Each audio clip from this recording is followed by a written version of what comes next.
Nah, apakah itu bukan salah satu bukti keberhasilan? Terus dilihat orangnya sekarang, yang dulunya ngongsongso, yang dulunya dia itu mengejar tentang itu, sekarang kok ya damai-damai saja.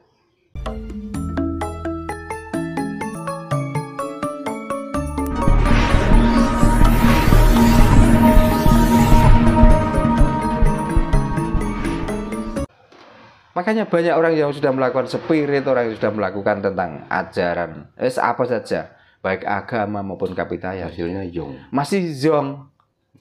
Yang ada apa? Tetap mengeluh. Betul. Gitu. Nah, makanya saya di sini tuh mengajarkan, bahkan sampai nggak boleh diliput ya.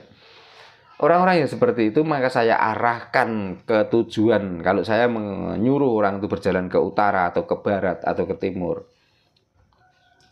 itu saya sudah memberi tanda-tanda. Kalau ke timur itu artinya ke sini dan di tempat inilah.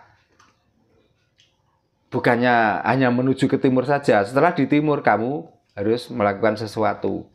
Setelah melakukan sesuatu di sana ada ini. Maka kalau butuh ambillah, kalau enggak usah.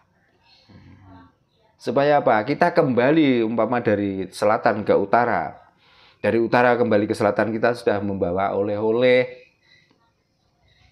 Gak tangan kosong. Tapi kalau hanya disuruh berjalan ke utara, sedangkan titik utara pun tidak ditunjukkan, perasaan ini sudah nyampe ke sana, tapi di sana itu saya harus mengerjakan apa? Karena jenuh di utara, akhirnya kembali dengan tangan kosong, alias zong niku wau. Maka metode nih, sing podo belajar teng mriki niku puncak untuk menuju ke tempat yang dimaksud niku wau. Satu-satu jalan harus satu, belajar tentang Raja Kalacakra, dan yang kedua harus melakukan patrap Raja Kalacakra, karena kula yakin dan itu sudah saya lakukan dan saya kerjakan. Dengan patrap dan tahu tentang maksud dari Raja Kalacakra, yang saya rasakan tidak ada yang sia-sia. Jadi ibarat yang mantuk niku ora tangan kosong, ora zong. Manfaatnya untuk apa, Pak? Ketika orang itu belajar Kalacakra. Ya manfaatnya tentang Raja Kalacakra kan wong ya sadurunge syutingan kan perlu sanjangaken bahwa Tuhan niku butuh diultimatum. Oh, cara untuk mengultimatum Tuhan itu bagaimana? Tapi bagi orang-orang yang pemahamannya masih segini, secetek, seolah-olah awak dhewe niki dianggap wong sing kurang ajar. Tuhan kok bisa diultimatum? Tuhan kok bisa diultimatum? Padahal dengan kata Tuhan jarang orang yang bisa memahami apa Tuhan itu. Iya, Pak. Nah, yang dimaksud zong, gagal dan yang lainnya, itu kan tetap tentang kebutuhan hidup toh. Nah, Tuhan itu kebutuhan. Makanya kebutuhan itu harus kita paksa, harus kita bisa mendapatkan, dan kebutuhan itu semua untuk yang diri kita harus terpenuhi. Nah, caranya harus diultimatum. Nah, dengan Raja Kalacakra itulah cara untuk mengultimatum Tuhan. Karena di dalam bacaan itu banyak bacaan-bacaan yang intinya itu semuanya bukan minta, tapi harus dipenuhi.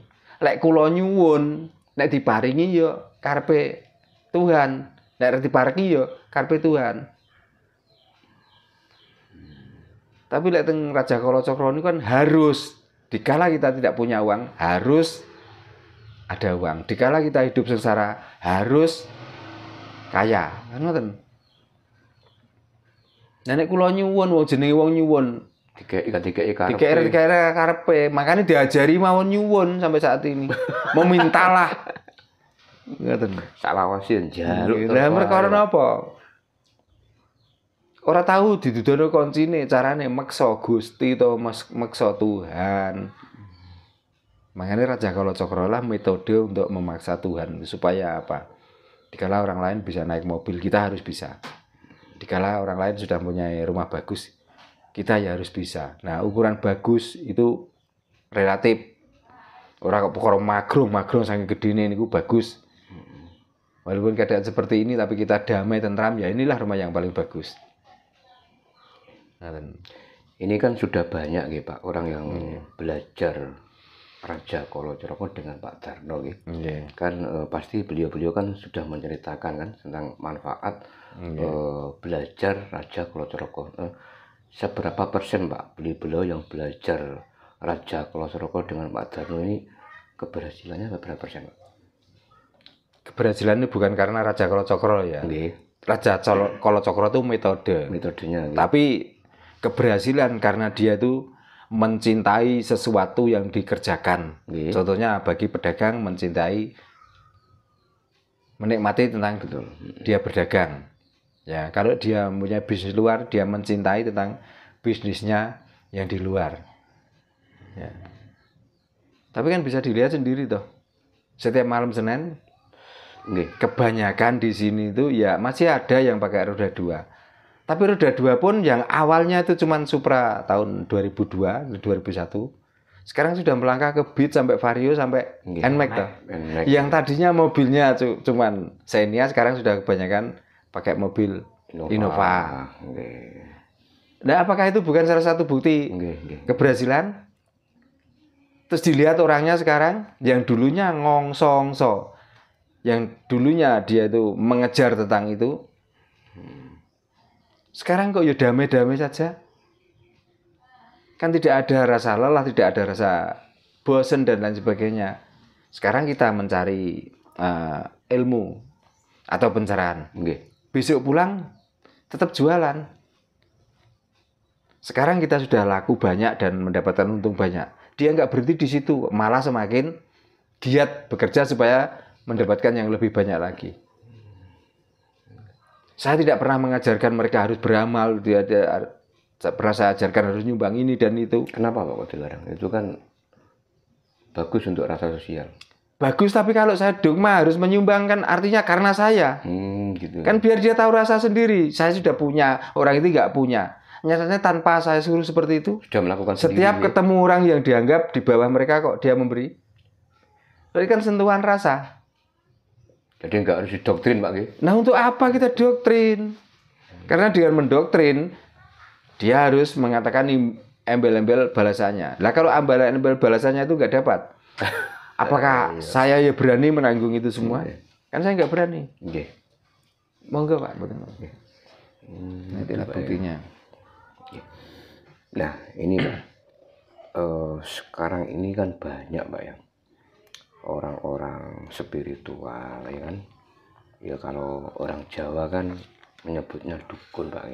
Nah ketika dia mau menolong orang gitu sedang sakit atau mungkin karena sakitnya itu sakit batin gitu, dia harus negosiasi dengan makhluk gaib gitu, dengan leluhur. Apakah manusia itu bisa Pak negosiasi dengan makhluk gaib? Ya, menurut pandangan orang Jawa gimana Pak Darno? Nek pandangan yang Jawa saben-saben menungso ku duwe Gusti. Nah, Gusti niku karena sulit untuk diaplikasikan dan diwujudkan dengan wantah. Maka orang Jawa itu menganggap Gusti itu ya alam ini. Maka kita bernegosiasi dengan alam gaib, dengan jin dan yang lain sebagainya. Menurut orang Jawa itu kan kesasar. Kita punya alam. Dan orang yang kena penyakit dan lain sebagainya itu mungkin kebanyakan melakukan kesalahan pada alam ini. Maka dimintakanlah maaf pada alam ini supaya alam ini energi positifnya masuk kepada orang itu dan dia menjadi positif lagi. Bukannya kita itu Pak, kita itu sadar sebenarnya bahwa yang dimaksud jin, setan, gendruwo, tetean, kleng-klek, balung tanda itu kan semua sudah ada pada diri kita masing-masing. Jadi intinya ketika seorang ini sedang mengalami sakit tanpa minta bantuan sebetulnya sudah bisa menyembuhkan diri sendiri Pak ya? Sebenarnya sudah seperti itu, cuma kan dia karena tidak tahu jalan tadi, maka beranggapanlah bahwa sakitnya ini karena ya murka alam bisa. Apakah ini ada orang lain yang membuat dia sakit dan lain sebagainya? Karena sebelumnya kan kita itu sudah didogma untuk curiga toh. Jangankan pada manusia. Gak disuruh untuk curiga sama Tuhan, diajari kok curiga kok. Makanya kalau ada alam yang murka, ya aja salahno. Ya karena kita itu selalu hidup niki selalu diajari untuk tidak percaya. Hidup ini selalu diajari untuk curiga.